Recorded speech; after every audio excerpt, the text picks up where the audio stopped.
Welcome back to another edition of the Course Creation Incubator podcast. I'm your host, Gina Anativia, here to get you excited about your course creation, your workshops, whatever you're putting out there right now. I'm here to help you to drive action. And have you been listening over the last few weeks to get a sense of binge-worthy content and going back and thinking about your courses? Are you getting your students across the finish line? If you haven't listened to last week's episode, please go back and check that out. And before we dive in, we're going to talk a little bit about social media today. And I know I don't talk a ton about social media, but I do want to do some highlights today for good reason. But before we dive into that, just a reminder that lead gen is critical. I was just thinking to myself today, I've been neglecting building up my audience, building up my business development, and wanted to remind you, as I remind myself this morning, that we should always be attracting new audiences. We should always be prospecting. I'm going to set aside 30 minutes a day, which I used to do and now have fallen off, to make sure that I'm building relationships, that I'm attracting new people to our Done For You, to our accelerator, to our different programs, because it's so critical to not get caught up in the day to day and not think about what's ahead and not develop to the next phase of your business. I was on this client call the other day and it was a business development call. It wasn't intended to be, but it turned into one. And I was inspired by all the new ideas that were flying around in terms of who this client could attract. So I want to inspire you. Go out and prospect, attract, get in front of people. Make sure you're building up your audience database. You're building those relationships because that's how we build successful online businesses for the long term. All right, let's turn our attention to a little bit about social media and why I decided to highlight that in today's episode.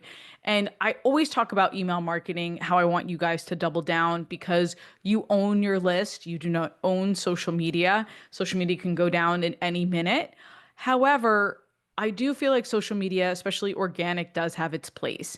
It is great for social proof. It is great for establishing your authority and expertise. When you are first putting yourself out there in terms of a course or a live cohort or a workshop, people are going to check you out.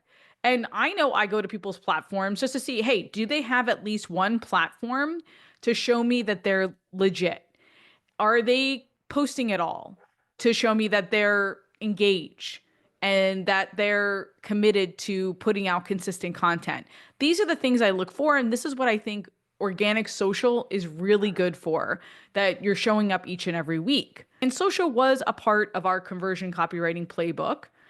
So we did do some LinkedIn posts, we did some Instagram. So I thought today we'd take a few minutes and I would whip through, fast as always, a workshop episode about organic social and its place in not only course creation, but in online promotion and what to consider.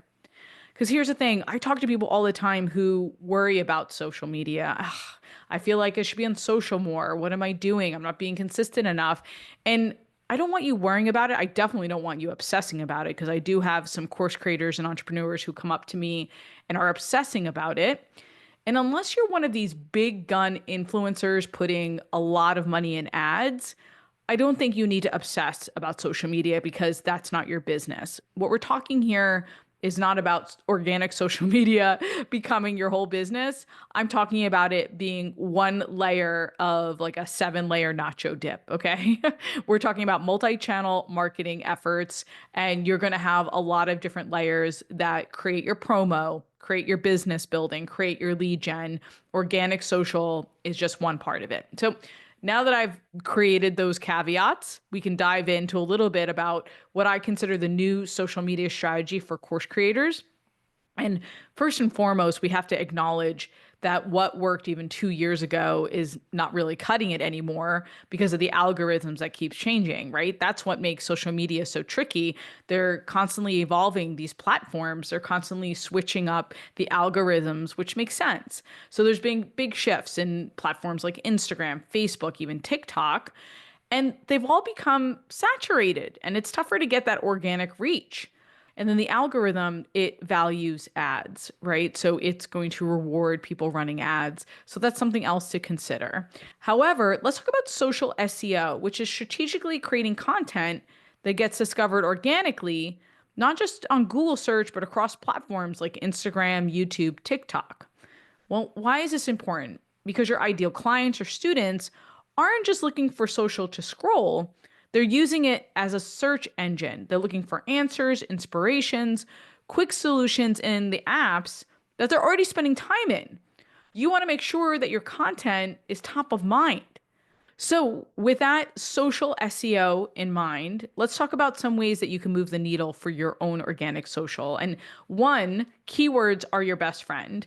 I want you identifying the keywords your audience would naturally search for. So, for me, it would be something like how to launch an online course, course marketing strategies, or ways to price my course or ways to price my coaching package. And then you would strategically use them in your content. So I want you to do a little bit of keyword research here. You should be doing this anyway in terms of ranking for your website. So start small. Think about 5 keywords to start with. You don't need a ton of keywords. Okay. So start with those and think about how you can put them in your titles, your thumbnails for YouTube, your posts for Instagram, etc. Okay. So keywords is number one. Second, think about bite size and searchable short form content. That means reels, shorts, TikToks that provide quick answers to common questions your audience is already asking. We do reels every week for the podcast.